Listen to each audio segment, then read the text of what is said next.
فلا هادي له أشهد أن لا إله إلا الله وحده لا شريك له وأشهد أن محمدا عبده ورسوله ولا نبي بعده إن الله وملائكته يصلون على النبي يا أيها الذين آمنوا صلوا عليه وسلموا تسليما. Bapak Ibu sekalian ingkang kinurmatan, Bapak Ibu sekalian yang insyaallah dirahmati Allah Subhanahu wa taala. Marilah kita bersyukur kepada Allah dengan semua nikmat yang Allah berikan kepada kita, sehingga kita masih diberi kesempatan oleh Allah untuk hadir di tempat ini untuk sama-sama belajar. Mudah-mudahan Allah meridhoi setiap proses belajar kita, memberkahi setiap ilmu yang kita dapatkan, dan menambahkan ilmu untuk kita semuanya insyaallah. Salawat teriring salam kita sampaikan kepada Habibana wa Nabiyana Muhammad sallallahu alaihi wasallam yang telah membimbing kita semua, membimbing umat manusia untuk keluar dari risalah jahiliyah menuju kepada risalatul Islam, yang kita berharap kepada Allah kita bisa istiqomah di dalam risalah Islam kita sampai akhir hayat kita kelak, kita kembali kepada Allah dalam keadaan husnul khatimah, dan kita berharap nanti di yaumul akhir nanti mendapatkan syafaat dari Allah Subhanahu wa taala melalui perantara nabinya yang mulia Nabi Allah Muhammad sallallahu alaihi wasallam. Bapak Ibu sekalian ingkang kula hormati, nderek kepareng matur, beberapa hal yang penting kami sampaikan sebagai nasihat untuk kita semua, dan tentu kami ucapkan pada kesempatan kali ini selamat menunaikan puasa Zulhijjah bagi yang berpuasa, bagi yang sudah memulai. Alhamdulillah, dari awal tentu sebuah amalan yang bagus ya Bapak Ibu sekalian. Salah satu amalan yang paling dianjurkan di awal-awal bulan Zulhijjah, apalagi di bulan-bulan haram, adalah berpuasa. Sekarang kita masuk di bulan Zulhijjah yang insya Allah se-Indonesia insya Allah akan bareng, mayoritas bareng, karena kita Muhammadiyah, pemerintah, saudara-saudara Nahdlatul Ulama dan beberapa ormas lain sudah sepakat insya Allah bahwa pelaksanaan Idul Adha itu serempak tanggal 17 Juni 2024. Walaupun pelaksanaannya berbeda dengan di Arab Saudi. Karena di Arab Saudi masuk 1 Dzulhijjah itu adalah tanggal 7 Juni. Sementara kita tanggal 1, tanggal 8 Juni, mohon maaf. Sehingga kemudian Arab Saudi lebih awal daripada kita. Nah, konsekuensinya adalah ketika kemudian saudara-saudara kita yang sedang haji di sana sedang menunaikan wukuf, kita belum mulai untuk puasa Arafahnya, maka seringkali jadi masalah. Kenapa? Karena kita tidak berbarengan. Persepsi kebanyakan masyarakat niku napa Pak? Nek sing jenenge puasa Arafah iku ya pareng barengi kalih napa? Wukuf di Arafah. Ya, ada sebagian ulama yang berpendapat seperti itu sah-sah saja. Dan ada sebagian ulama yang lain berpendapat bahwa puasa Arafah itu tidak harus berbarengan dengan wukuf di Arafah. Itu sudah napa nggih? Mun kathah dibahas oleh para ulama di dalam bab-bab masalah fikih, bahwa ya ada dua perbedaan itu. Terus ada yang kemudian berpatokan pada wukuf, berbarengan dengan wukufnya, ada yang tidak berpatokan kepada wukuf. Sehingga kemudian ada potensi berbeda dalam pelaksanaan puasa Arafah 9 Dzulhijjah, tidak berbarengan dengan wukuf di Arafah di sana. Apakah sah puasanya dan tetap disebut puasa Arafah? Kalau berbicara tentang sah secara hukum fikih, sah saja Pak. Karena memang bahasanya panjang sekali, bahwa banyak sekali hadis-hadis yang menyebutkan Nabi itu ya tidak berpuasa di waktu Arafah. Nek panjenengan perso sejarahnya Nabi itu, Nabi SAW itu melaksanakan haji kira-kira berapa kali Pak Bung? Dalam seumur hidupnya Nabi menunaikan haji berapa kali? Hanya 1 kali kan? Otomatis karena beliau menunaikan hanya 1 kali, berarti menjalankan puasa, menjalankan wukuf Arafahnya di padang Arafah juga hanya satu kali. Dan itu pun haji wada, haji penutupan ketika kemudian sudah Fathu Makkah, penutupan penaklukan kota Mekah di tahun 9 Hijriah. Selang berapa lama setelah Nabi haji itu kan sudah ya wafat sedo, ngoten nggih. Nah, selama Nabi di Madinah itu beliau tetap melaksanakan puasa Arafah. Puasa Arafah disebutnya dalam banyak hadis adalah puasa Yaumul Arafah. Nabi di Madinah, padahal di Mekah tidak ada yang sedang wukuf, tidak ada yang menunaikan haji, tapi kemudian Nabi tetap menunaikan puasa Arafahnya. Maka kemudian sebagian ulama menyebutkan yang sesuai adalah puasa 9 Zulhijjah dan puasa Arafah tidak harus berbarengan dengan wukuf di Arafah. Sah sampai sini Pak. Terus sudah selesai gitu kan. Bahasan secara fikih ya pun panjenengan nek yakin dengan pendapat ulama yang mengambil bahwa nek puasa Arafah ya kudu barengi karo wukuf ning kono gitu. Ya monggo silahkan, panjenengan harus konsekuen dengan itu kan itu. Kalau kemudian panjenengan oh saya ndak lah, saya ngikut dengan pendapat ulama yang kemudian apa? Ya ndak harus berbarengan dengan wukuf di sana. Yang penting masuk 9 Zulhijjah selesai. Konsekuen dengan itu. Insya Allah ya akan lebih baik. Nah, Bapak Ibu sekalian, kita akan sedikit membahas tentang Zulhijjah tapi tidak ke bulan Zulhijjahnya itu sendiri. Tetapi peristiwa yang penting yang harusnya menjadi pelajaran berharga untuk kita semua. Di dalam pelaksanaan bulan Zulhijjah itu ada satu ibadah yang disyariatkan oleh Allah, yaitu apa? Ibadah kurban. Ngoten nggih? Saya akan mungkin sedikit membahas tentang kisah Nabi Ibrahim dengan apa? Sedikit persepsi yang agak berbeda Bapak Ibu sekalian. Ngoten Pak Bu. Panjenengan nate mireng toh sejarah Nabi Ibrahim itu bahwa beliau pertama punya anak itu di usia berapa Pak Bung? Pinten? Yusuf pinten Pak Bung? Nabi Ibrahim itu memiliki anak itu di usia berapa? Yusufnya pinten? Ya. Ada yang menyebutkan 80 tahun, ada yang menyebutkan lebih dari 80 tahun. Tapi sing jelas yuswane pun sepuh. Kan ngoten. Wis ora nem mareh, wis ora nom meneh, ya wis memang pun sepuh. Kebayang Mbak Bu, betapa kemudian luar biasanya Nabi Allah Ibrahim di usia yang sudah sepuh itu belum dikaruniai anak. Kinten-kinten Pak. Nek qadarullah itu menerpa ke panjenengan sampai usia 80 tahun, kok garwane dereng dikaruniai anak. Sabar mboten Pak? Sabar ya? Mboten sabar? Mutung ya? Mutung ya Pak? Mboten sabar ya? Ya. Nek terus ibu mau napa nikah lagi nih. Dan itu yang dilakukan oleh Nabi Allah Ibrahim Bu. Tapi kan Nabi Ibrahim itu berdasarkan wahyu dari Allah. Lah nek bapak-bapak sekarang berdasarkan apa ya? Nafsu. Ya Allahu a'lam bishawab. Mungkin ada unsur lainnya. Tapi ngoten Pak Bu, ada satu pelajaran berharga kan, betapa luar biasanya Ibrahim itu mengajarkan kepada kita. Mengajarkan sabar itu bukan hanya teori Pak Bu. Mboten mung sekedar kowe dadi wong sabar, mboten ngoten. Tapi beliau itu mencontohkan. Sebelum beliau menasehatkan kepada anak dan istrinya, beliau mencontohkan dulu sing jenenge sabar ki piye to. Lah beliau mencontohkan dengan luar biasa dengan Ibunda Sarah, istri pertamanya Nabi Ibrahim itu sampai usia 80 tahun lebih belum punya anak, belum dikaruniai anak, beliau tetap sabar. Yo nek kemudian kula lan panjenengan ketoke wis abot nggih Pak. Dereng melih nge tanggane le ngomong serang genah-genah wis. Lah iku wis tuwa ora duwe anak kok. Ya akhirnya kadang-kadang telinga kita panas ya, panas.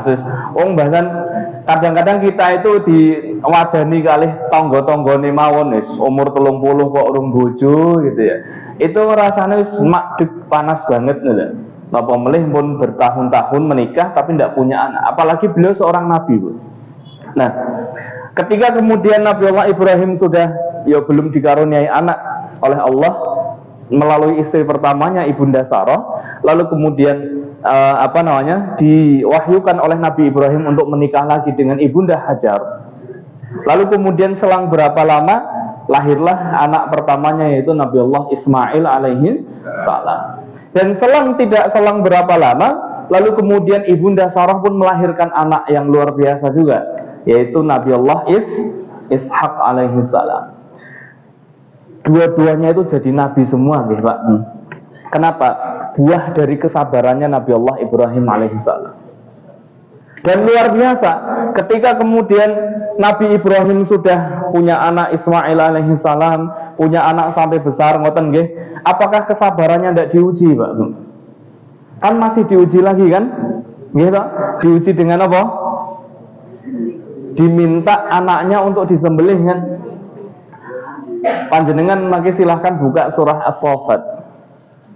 Itu ceritanya Nabi Ibrahim ketika diperintahkan oleh Allah untuk nyembelih Ismail itu di dalam surah As-Saffat itu di ayat 102. Nanti panjenengan pirsa silahkan buka nanti Qur'annya. Ya dari ayat-ayat 97, 98, 99, ayat 100, 101, 102, 3, 4, 5 dan seterusnya. Monggo silahkan panjenengan pirsa. Tapi di ayat 102 itu ngoten. Nabi Allah Ibrahim itu ketika kemudian diperintahkan, diberikan wahyu oleh Allah, falamma balagha ma'ahu sa'ya. Ketika kemudian Nabi Ibrahim itu bermimpi kan untuk napa? Menyembelih Ismail. Inni arafil manami anni azbahuk. Jadi Nabi Ibrahim niku sik ngendika kalih Ismail. Sik cerita, wahai Ismail, saya itu tadi di dalam mimpi itu sudah disuruh menyembelih kamu gitu. Lalu kemudian Nabi Ibrahim itu bertanya, "Fanzur madza tara?" Maka perhatikan kira-kira apa pendapatmu. Nah, ayat ini Pak Bu sekaligus menjadi pelajaran buat kita sebagai orang tua. Pelajarannya apa? Pelajarannya adalah bahwa menjadi orang tua itu ya harus bijak. Harus bijak. Ora kemudian sak gelem-geleme dhewe. Wis kowe pokoke jenenge anak ya manut karo wong tuwa, wis pokoke seneng ora seneng ya kudu manut, ngoten. Kan kata sing kados ngoten nggih, Pak. Oh, Nabi Ibrahim saja menunaikan wahyu dari Allah loh. Niku kan wahyu saking Gusti Allah nggih, Pak. Tapi bahasane panjenengan perhatikan dalam ayat tadi itu, surah As-Saffat ayat 102 itu. Falamma balagha ma'ahu sa'ya qala ya bunayya inni arafil manami anni azbahuk fanzur madza tara. Kira-kira pripun pendapatmu Ismail? Nabi Ibrahim itu masih menanyakan kepada Ismail anaknya. Tapi nek kadang-kadang nek kula lan panjenengan ya benten nggih Pak, wis karepe apa anak ya wis kudu melu gitu. Gelem ora gelem ya kita enggak bijak ngoten. Nabi Ibrahim makanya dijadikan sebagai teladan luar biasa. Maka di dalam Al-Quran ada ayat laqad kana fi Rasulillahi uswatun hasanah. Para ulama menyebutkan, ulama tafsir niku menyebutkan uswatun hasanah yang cocok untuk diteladani niku dua, yaitu Nabi Allah Ibrahim dan Nabi Allah Muhammad sallallahu alaihi wasallam. Ibrahim diteladani dari apa? Dari bagaimana beliau niku mendidik keluarganya, mendidik anak-anaknya. Mula nek panjenengan pengen ngertos piye dadi wong tuwa sing sae, yo latihan sinau kalih carane Nabi Ibrahim niku, Pak. Luar biasa. Panjenengan pelajari kisahnya Nabi Ibrahim, oh istimewa, Pak. Itu pendidikan keluarganya itu luar biasa. Bagaimana kemudian seorang nabi, seorang suami, dia tidak ya semboten isin-isin untuk mengalah dengan istrinya, untuk minta maaf dengan istrinya, ngoten. Nek kinten-kinten bapak-bapak ini sering mboten nyuwun ngapunten kalih ibune, Pak. Sering nggih, Pak? Lha ibune kek malah ngendika blas mboten. Bar niki dikandani, Bu. Jenengan kondur dikandani, pengen to dados Nabi Ibrahim mboten ya? Mboten ya? Mah mboten ya. Oh, kancane nggih. Dados insyaallah ya kathah sing mboten biasa untuk minta maaf dengan istrinya. Nggih, tapi insyaallah kula yakin nggih jamaah teng mriku ya mboten wonten lah. Napa wonten Pak sing mboten nate sama sekali tidak pernah minta maaf dulu sama istrinya gitu ya. Maka coba contoh Nabi Ibrahim niku Pak. Insyaallah keluarganya akan jadi baik-baik saja. Hasil dari didikannya Nabi Allah Ibrahim itu luar biasa. Ketika kemudian ditanya oleh Ibrahim, oleh ayahnya, wahai Ismail, saya melihat dalam mimpiku menyembelih kamu, perhatikan, apa pendapatmu? Jawabannya Nabi Ismail apa Bu? Di kalimat seterusnya itu, ya abati fa'al ma tu'maru satajiduni insyaallah minas sabirin. Wahai ayahku, silahkan tunaikan apa yang diperintahkan kepadamu. Satajiduni, niscaya engkau akan mendapati aku minas sabirin, termasuk orang-orang yang sabar. Tuh, Masya Allah Pak. Makanya nopo, wau balik melih. Ketika kita mendidik sabar itu bukan hanya sekedar kita ngomong le kowe dadi wong sabar itu. Tapi kita harus mencontohkan bagaimana sabar yang sesungguhnya.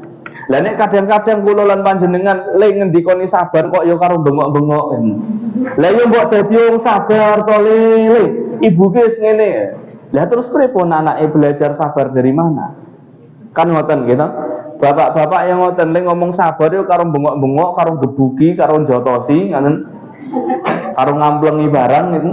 Ya terus dari mana kita belajar sabar itu, Pak?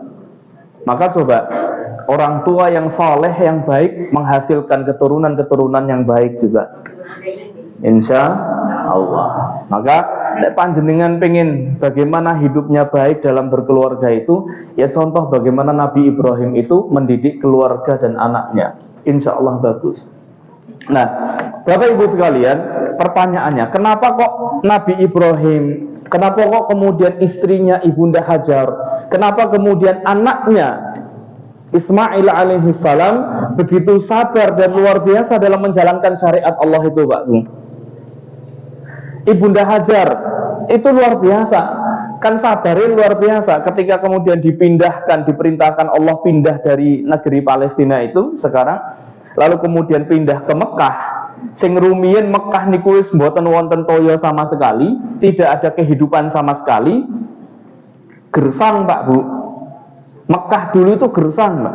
Tidak ada kehidupan sama sekali. Coba nek panjenengan nang daerah mriki sing gersang pundi, Pak? Wonten mboten? Mboten nih. Mriki ya insyaallah air banyak ngoten nggih, melimpah nggih. Coba Pak, Bu. Nek panjenengan dijak bapake, dijak garwane, diminta untuk pindah, larene jenengan tasih alit, tasih bayi, mungkin baru 1 tahun, diminta pindah ke hutan ngoten. Purun mboten, Bu?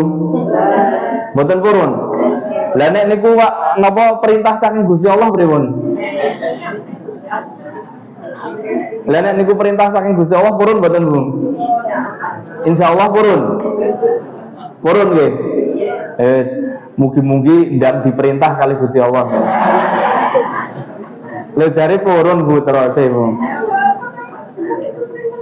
Nah kalau perintah Allah purun nggih. Nggih. Nah, Bapak Ibu sekalian, dados tadi itu pun luar biasa bagaimana sabarnya Ibunda Hajar. Nggih, bagaimana sabarnya Ibunda Hajar ketika diperintahkan pindah mengikuti Nabi Allah Ibrahim alaihissalam, ditaruh di satu tempat di situ, sing boten wonten kehidupan sama sekali, air itu ndak ada. Luar biasa ketika Nabi Ibrahim keluar meninggalkan mereka berdua, napa? Ditanya kan kenapa kemudian ditinggalkan, Nabi Ibrahim tetap jalan. Sampai 3 kali ditanya apakah ini perintah dari Allah, Nabi Ibrahim mengatakan iya perintah dari Allah. Sabar, selesai, boten bertanya lagi. Sesabar itulah Ibunda Hajar. Makanya panjenengan pengen gadai anak sing soleh, ya berarti minimal kados Bunda Hajar saya sabar Bu. Siap Ibu? Insya Allah ya. Oh, kula yakin nek jenengan niku pun sabar-sabar kok. Kecuali sing dereng. Maka balik lagi tadi ada pelajaran berharga. Sampai kemudian Ismail pun begitu sabarnya ketika diperintahkan oleh Allah ayahnya untuk menyembelih beliau. Jawabannya kan seperti tadi itu, Bu. Mula panjenengan nanti silahkan baca lagi itu surah As-Saffat itu. ayat 102 dan seterusnya itu. Jawabannya itu gerentes luar biasa. Ya abatif al, wahai ayahku silahkan. Satajiduni insyaallahu minas sabirin. Niscaya engkau akan mendapati aku termasuk orang-orang yang sabar. Anak yang sekecil itu, Nabi Ismail waktu itu kan usianya 9 tahun, ada yang menyebutkan 12 tahun, Mbak. Badhe disembelih, kok jawabannya kados ngoten, Mbak. Kan sabarnya luar biasa nih. Sabarnya luar biasa. Pertanyaannya Bapak Ibu sekalian, kenapa kok Nabi Allah Ibrahim alaihissalam, Ibunda Hajar, dan Nabi Allah Ismail alaihissalam begitu sabar dalam menjalankan syariat Allah itu? Kinten-kinten apa jawabannya Pak Bung? Karena apa Bung? Iman dan yakin kepada Allah. Terus apa melih? Jawabannya ada pada surah Al-Kahfi 68 ayat 68. Pertanyaan dari Nabi Khidir kepada Nabi Allah Musa alaihi salam. Wa kaifa tasbiru ala ma lam tuhit bihi khubra. Surah Al-Kahfi 68. Monggo silahkan panjenengan nanti catat di waos yang dalam. Surah Al-Kahfi, surah yang ke-18 ayat 68. Wa kaifa tasbiru ala ma lam tuhit bihi khubra. Dan bagaimana mungkin engkau bisa bersabar sementara engkau tidak mengetahui pengetahuan tentang itu? Maka napa Pak Bu syaratnya sabar ngertos gadai ilmune itu. Nek panjenengan pengen sabar jadi hamba Allah, maka panjenengan harus punya ilmu bagaimana jadi hamba Allah yang baik. Nek panjenengan pengen sabar menghadapi masalah kehidupan dunia, maka panjenengan harus punya ilmu tentang kehidupan dunia. Kadang-kadang kula lan panjenengan masalahnya sekedhik, masalah yo enggak sebanyak para nabi dan rasul, ning dresulone ketoke yo luwih akeh ngoten nggih. Nggih mboten. Masalah yo mung sekedhik, yo ora gede-gede barang gitu. Masalah sithik senggol bacok ngoten. Masalah sithik langsung bikin status ya no? Sedang galau guys ya no?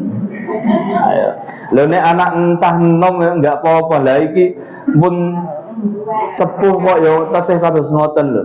Karena saya pernah mendapati ada jamaah dulu di satu tempat ngoten ya. Itu ndamel status ngoten. Pun sepuh lho, 55 tahun nek mboten salah. Lah yo masalah karo keluarga kok yo damelaken status sedang masalah guys. Lah kula tanglot lho masalah nopo Bu? Lagi masalah kalih garwane kula Mas iki. Oh ya wis aja gawe status to ya, malah ngisin-ngisinke gitu. Jadi ada yang seperti itu. Kita itu ya masalahnya sedikit ning dresulone luwih kathah tinimbang napa? Syukur. Kita itu dresulo kita lebih banyak daripada bersyukurnya. Padahal Bapak Ibu sekalian, hidup itu bukan hanya sekedar seberapa banyak yang kita dapatkan. Hidup itu bukan hanya sekedar seberapa banyak nikmat yang Allah sudah kita berikan. Tapi hidup itu tentang bagaimana kita mensyukuri nikmat Allah itu. Nikmat yang sedikit itu bisa menjadi bermakna ketika kula lan panjenengan luwih saged memaknai dan mensyukuri nikmat itu, Pak. Jenengan diparingi kalih Gusti Allah duit 1 miliar. Kinten-kinten musibah napa anugerah, Pak? Musibah napa anugerah, Bung? Anugerah ya. Masyaallah, anugerah ya. Kita menebak hari ini bisa, oh aku nek diparingi duit 1 miliar insyaallah anugerah. Oh, aku arep bangun masjid, arep bangun pondok, misalnya ngoten nggih. Tapi titi mangsane terus diparingi harta 1 miliar kalih Gusti Allah, oleng, Pak. Mergora tahu nyekel duit 1 miliar terus kemudian nyekel duit 1 miliar itu oleng, Pak.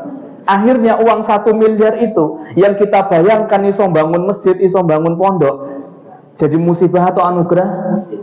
Musibah. Maka para nabi dan rasul rumusnya, kenapa mereka kemudian bisa bahagia dengan semua masalah dan musibah yang ada, Bu? Karena nopo? Tidak pernah menggantungkan hatinya kepada selain Allah Subhanahu wa ta'ala. Dia hanya menggantungkan hatinya kepada Allah saja, Pak. Terus apa? Sebanyak apapun masalahnya, sebagaimana Allah menyampaikan, la khaufun alaihim wala hum yahzanun. Mereka tidak ada rasa khawatir dan tidak ada rasa tidak ada rasa takut, tidak ada rasa cemas, tidak ada rasa sedih. Kenapa? Nggih wau Pak Bu. Karena tahu sebanyak apapun masalah di dunia dan seberat apapun masalah kita di dunia, seperti sifat dunia itu Pak Bu. Sifatnya dunia apa?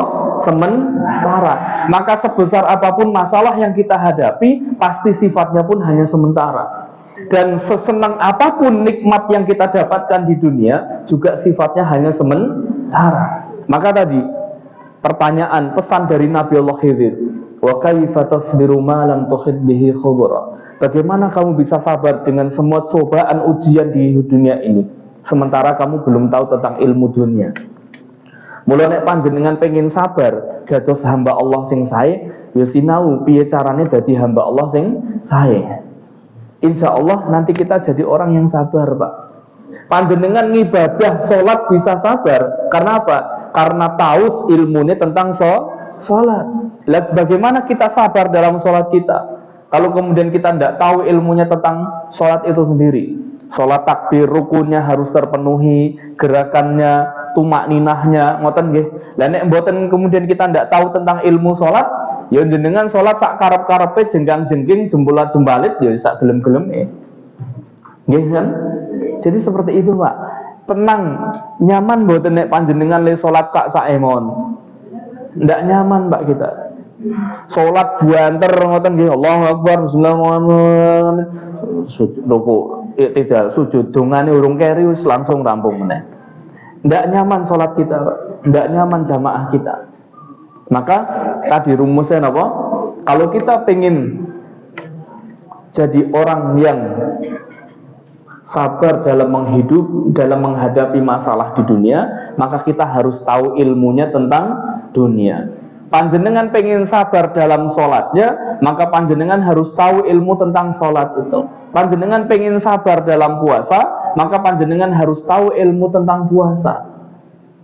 Dan panjenengan pengen sabar dalam seluruh amalan ibadah kita, maka kita harus mengilmui seluruh amalan ibadah kita. Insya Allah dadoske sabar.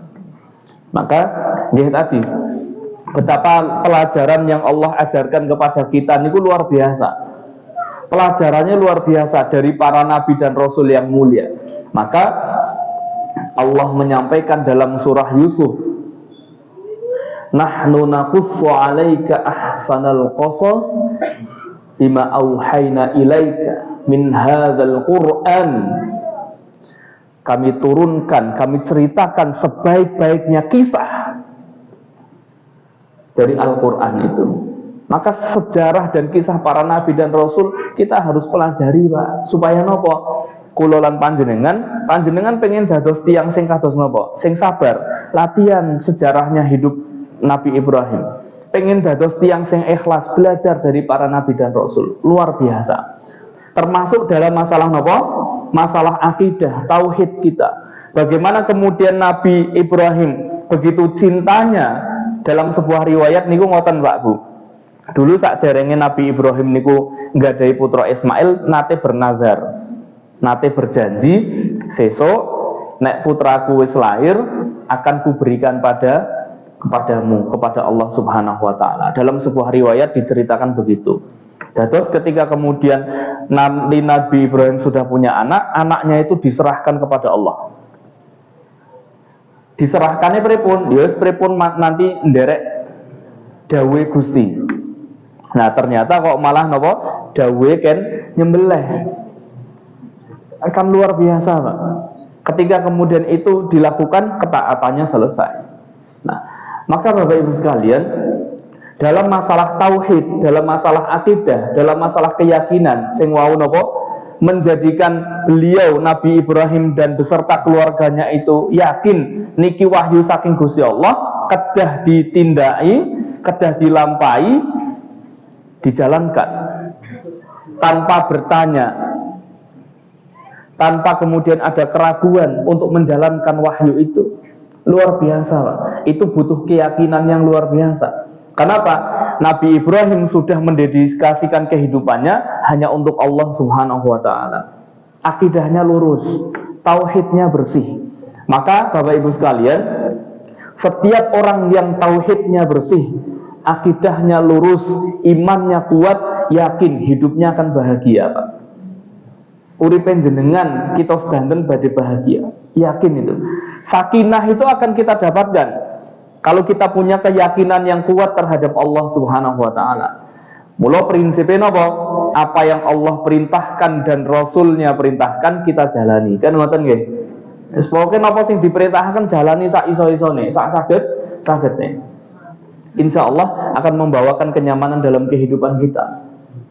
Okay. Maka tadi pelajaran berharganya selain ketaatan, kesabaran, keikhlasan adalah keyakinan yang penuh kepada Allah Subhanahu wa taala yang akan berbuah kepada kebaikan.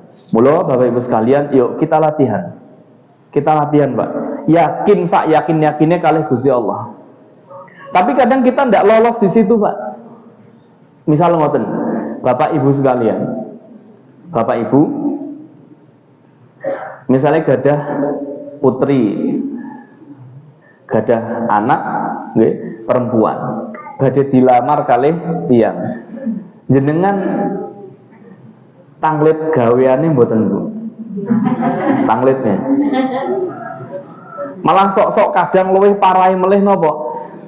Wah, iki nek gajine mung UMR ngono iki sarep urip karo apa gitu. Kadang persepsi seperti itu, Pak, Bu. Nah, gambaran. Tapi yakin lah insya Allah teng mriki yang mboten wonten nggih, Bu. Wonten. Wonten. Tiangnya teko, Bu. Oh, mboten. Mboten. Kula yakin yang mboten. Ya, mboten salah ya. Nah, kadang kita begitu, seolah-olah nopo prinsipnya, wah iki nek misale gajimu mung sak yuta, terus uripe piye anakku arep dempani apa mosok dempani watu gitu. Nggih ta? Lah gajimu mung sak yuta ki arep ngempani apa karo anakku gitu. Jadi kadang itu kalimat yang seolah-olah sepele nggih, Pak. Tapi sebenarnya itu kalimat yang mengandung kesyirikan loh sakjane niku. Maestu loh, Pak, Bu. Niku kalimat yang mengandung kesyirikan sakjane itu. Ketika kemudian dibarengi dengan keyakinan bahwa kita hidup niku nek gajine di atas 2 juta, di atas 3 juta, jenengan iso urip. Kalau kemudian kita yakin apa? Kehidupan kita hanya dari gaji itu, nah itu ada syiriknya, Pak. Mula nggih balik melih wau tauhidnya itu kita perbaiki, Pak, coba. Yakin. Nggih kan? Bahwa hidup itu hanya dari Allah Subhanahu wa taala, bukan dari gajimu piro gitu loh. Ngoten nggih, Pak. Terus kalimat yang seperti itu sebenarnya merusak gitu. Ketika kemudian ditambah dengan keyakinan kita bahwa lho iki nek misale gajimu mung sak yuta ki arep nguripi anakku apa gitu. Seolah-olah kita yakin bahwa yang menghidupi itu adalah 1 juta gajinya itu. Padahal banyak kasus suami itu hanya menjadi wasilah rezekinya istri. Tapi wasilah dari Allah terhadap rezeki semua makhluk itu bisa dari siapa saja, Pak. Saged dari saged saking sinten mawon gitu loh. Kadang-kadang misalnya ngertos-ngertos tonggone pas mboten gadah arta tonggone ngirim makman, ngoten nggih. Rezeki mboten. Bukan dari suami kan, tapi dari tonggone gitu loh. Ngertos-ngertos misalnya wonten tonggone sing hajatan gadah akikahan diparengi dikirimi berkatan, ngoten nggih. Akhirnya hari itu ndak punya uang, ya wis gase entek, listrike entek, ngoten nggih. Wis akhir bulan wayahe anak bayar sekolah, mumet mboten, Bu. Ayo budrek ya. Lalu kemudian datang rezeki, wonten tiang sing kekahan, ngertos-ngertos apa ngirim berkatan. Alhamdulillah. Itu menandakan bahwa rezeki itu bukan dari suami, bukan tersumber dari suami. Rezeki itu sumbernya dari Allah, wasilahnya bisa dari mana saja. Maka bagi istri pun juga begitu, Bu. Saya sering sampaikan nggih dengan jamaah kami di Banjarnegara, di Wonosobo, ngoten nggih. Istri itu jangan mengharapkan rezeki itu dari suami itu. Yo njaluk nyuwun diparingi nafkah ya boleh, tapi nek mengharap sampai menggantungkan sepenuhnya dari suami itu ya jangan. Menggantungkan itu hanya kepada Allah Subhanahu wa taala. Ya, supaya kemudian hati kita tenang, Bu. Panjenengan kok mboten kados ngoten, menggantungkan kepada suami. Yo nek suamine peka. jenengan butuh nggih tumbas lah iku wedake entek, lipene entek. Suami tiba-tiba, Bu, niki pun tak transfer. Seneng. Nggih mboten. Anggene mboten ditransfer, mboten diparingi arta, kecewa mboten? Kecewa. Lah mergo ngoten, Bu. Kenapa kecewa itu? Dari mana kecewa itu datang? Dari hati yang salah disandarkan. Dari hati yang salah disandarkan itu sumbernya kecewa, Pak, Bu. Mula nek panjenengan ndak pengen kecewa, jangan pernah menyandarkan hati panjenengan kepada makhluk Allah, siapapun itu, Pak. Sandarkan hanya kepada Allah saja. Nek kepada makhluk itu sifatnya hanya nopo? Sunnatullah saja. Wis yo nggo sunnatullah mawon. Itu bagian dari kelurusan tauhid kita, Pak. Mula nek kita ndak pengen kecewa wis pokoke rumusnya ngoten. Dari mana kecewa itu datang? Dari hati yang salah disandarkan, dari harapan yang salah diberikan, dan dari cinta yang salah ditujukan. Ngoten. Nah, jangan berharap pada manusia. Ini biasanya sing mbak-mbak namanya ditulis, Mbak. Tadi jadi status ya. Jangan berharap kepada manusia, siapapun itu. Karena manusia itu sifatnya berubah. Maka karena manusia itu sifatnya berubah, itu ya pasti potensi berubah, janji-janjine yo mblenjani yo gampang. Selain itu ya mungkin sekali kan. Kenapa? Memang sifatnya berubah. Maka jangan pernah menggantungkan kepada sesuatu yang sifatnya berubah. Gantungkan saja kepada sesuatu yang tidak akan pernah berubah, yaitu Allah Subhanahu wa ta'ala. Mun nyaman atine jenengan, nyaman, tidak ada rasa kecewa kita. Kenapa? Sesuatu yang Allah berikan kepada kita tidak akan pernah mengecewakan. Maka Bapak Ibu sekalian, coba latihan kita meluruskan tauhid kita meluruskan akidah kita, yang kadang-kadang sering kita sampaikan dengan bahasa-bahasa lisan kita. Ternyata bahasa-bahasa seperti itu katain apa? Ngerusak keyakinan gitu, ngerusak akidah gitu. Ya mau niku, lah yo gajimu sak yuta iki piye anakku iki dembani apa gitu ya. Itu ya seolah-olah kita meyakini bahwa apa? Kehidupannya itu di situ, padahal enggak sama sekali. Bukan dari situ, kehidupan itu dari Allah Subhanahu wa ta'ala. Bukankah kita setiap hari melafadzkan satu ayat yang itu wajib dibaca dalam sholat kita ya? Di ayat 2 surah Al-Fatihah, Alhamdulillahi Rabbil Alamin. Nek bahasa terjemahan iku lan panjenengan kathah karain apa? Segala puji bagi Allah, Tuhan semesta alam. Tapi dalam kamus Lisanul Arabi, makna Rabbun itu maknanya satu, ada 3 makna. Satu, maknanya adalah memelihara. Yang kedua, maknanya adalah menciptakan. Dan yang ketiga, maknanya adalah menjaga. Terus, nek dimaknai sobi, Alhamdulillahirabbil alamin, segala puji bagi Allah, Tuhan yang menciptakan semesta alam. Segala puji bagi Allah, Tuhan yang mengatur semesta alam. Tuhan yang mengatur semesta alam. Dan segala puji bagi Allah, Tuhan yang menjaga semesta alam. Coba Bapak sekalian, kalimat niku hamdalah sing biasa niku lan panjenengan matur niku, coba kita resapi dalam hati dan kehidupan kita, Pak. Yakin, pasrah betul bahwa kehidupan kita niku sing ngatur Gusti Allah. Mboten usah repot-repot jenengan ngatur kehidupan jenengan. Bubrah. Mula wonten TikTok iku, ya Allah, ku pasrahkan hidupku padamu, silahkan diatur saja. Karena kemarin berusaha mengatur, rusak semua itu. Jadi nek kula lan panjenengan sing ngatur uripe, ya rusak, Pak. Tapi kita patuh saja sama Allah, pun gampang. Yakin, Bu. Insya Allah kehidupan kita itu tertata. Kalau kita itu manut kalih dawuhe Gusti. Insya Allah kita manut kalih dawuhe Gusti Allah, kehidupan kita akan baik, Bu. Tapi kalau kemudian kita tidak manut sama Allah, sak pinter-pinterin jenengan, ambrol uripe, tidak akan bagus itu. Mula kemudian kita ya belajar tadi keyakinan. Tapi kadang-kadang kita itu yang paling susah adalah ridho dengan takdir Allah. Sok-sok nek tempat kula niku teng nggen kula kan daerah pertanian nggih Pak. Tani kentang niku teng daerah Dieng ngoten niku pertanian kentang, terus ada pariwisata gitu nih. Nate teng Dieng Pak. Nate nggih. Alhamdulillah. Asrep mau mboten? Mboten ya? Asrep nih. Biasanya nanti puncaknya di bulan awal September. Itu biasanya nggih -5, -10 itu pernah itu. Tahun kemarin -9 itu. Jadi nek panjenengan apa ngletake niki teng Ngajeng insyaallah dados es nih. Nek dados nek panjenengan pengen ngrasake nggih monggo mangke silaturahim nggih kula angsal. Nah, sing penting ngabari riyin. Nek mboten ngabari mboten janji. Jadi di tempat kami itu kan rata-rata petani, Pak. Petani itu. Jadi ketika kemudian bertani, kadang-kadang ada sing njeletuk ngoten. Wah, iki nek mau bengi raudan, aku saiki iso macul gitu. Ya saged napa?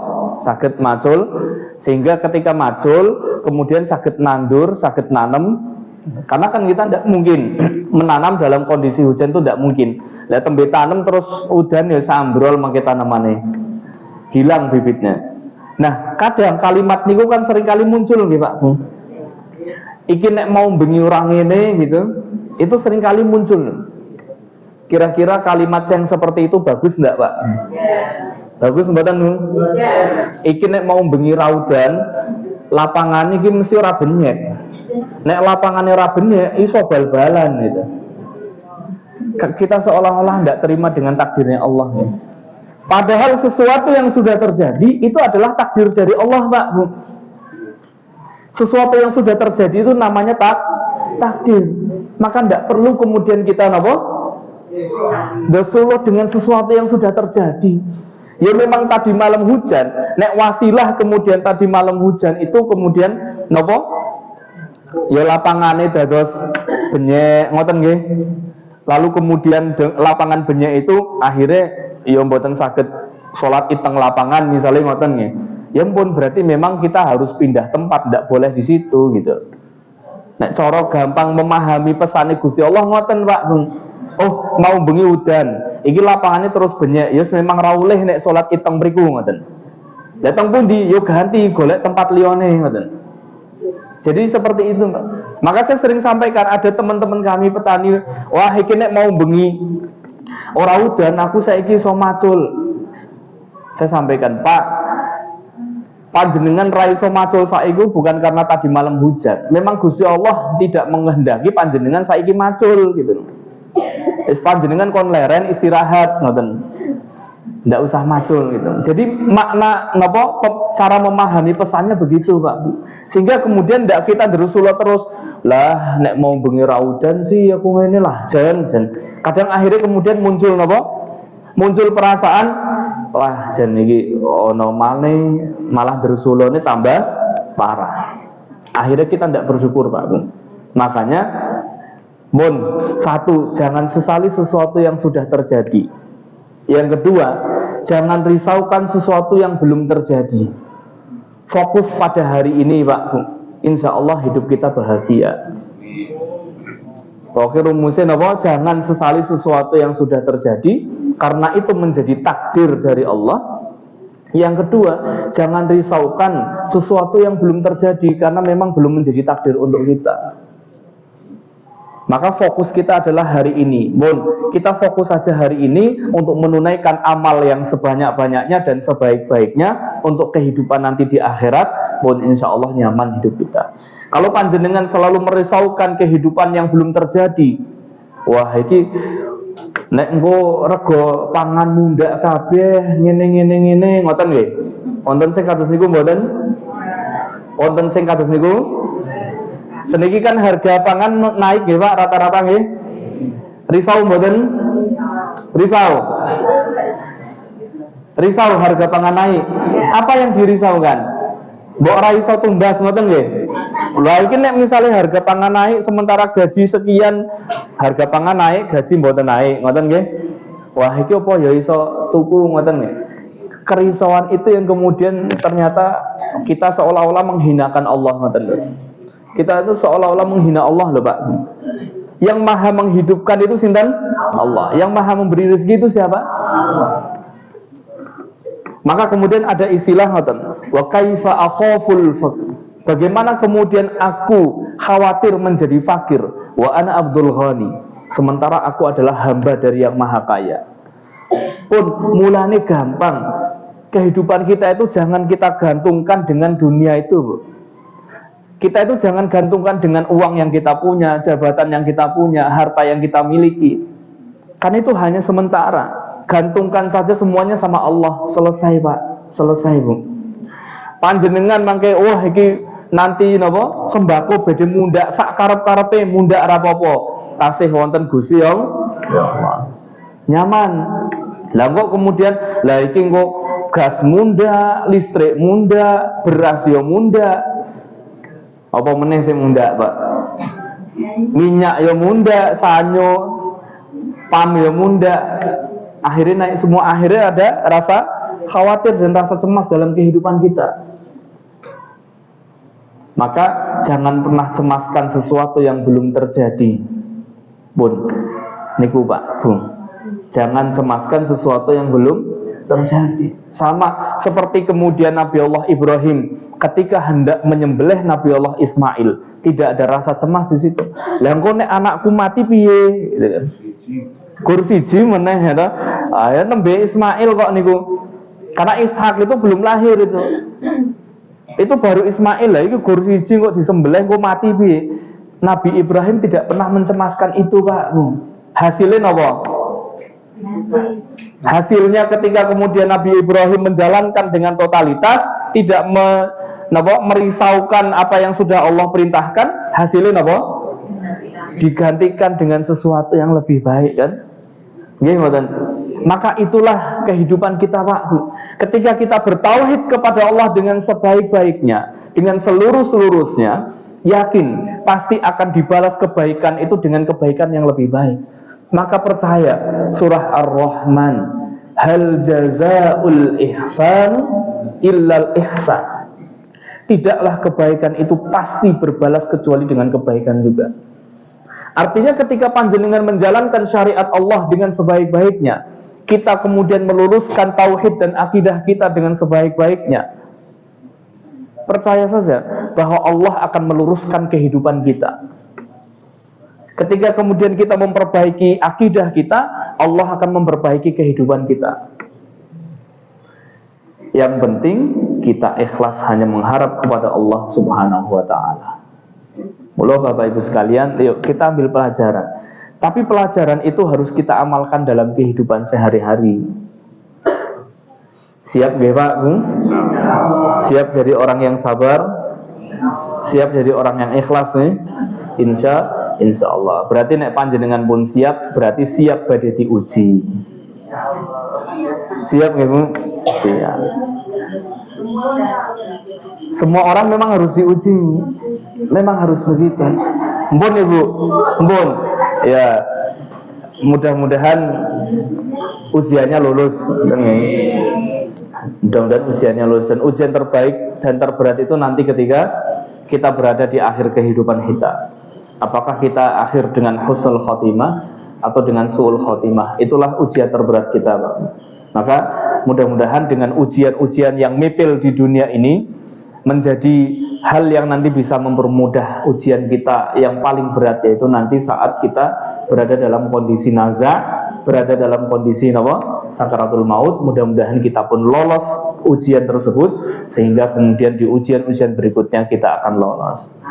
Amin ya rabbal alamin. Matur nuwun sangat, mugi-mugi manfaat nopo sing kula sampaiaken nggih panjenengan dan jadi pelajaran berharga untuk kita semuanya. Nasr minallahi wa fathun qarib wa basyiril mu'minin. Wassalamualaikum warahmatullahi wabarakatuh.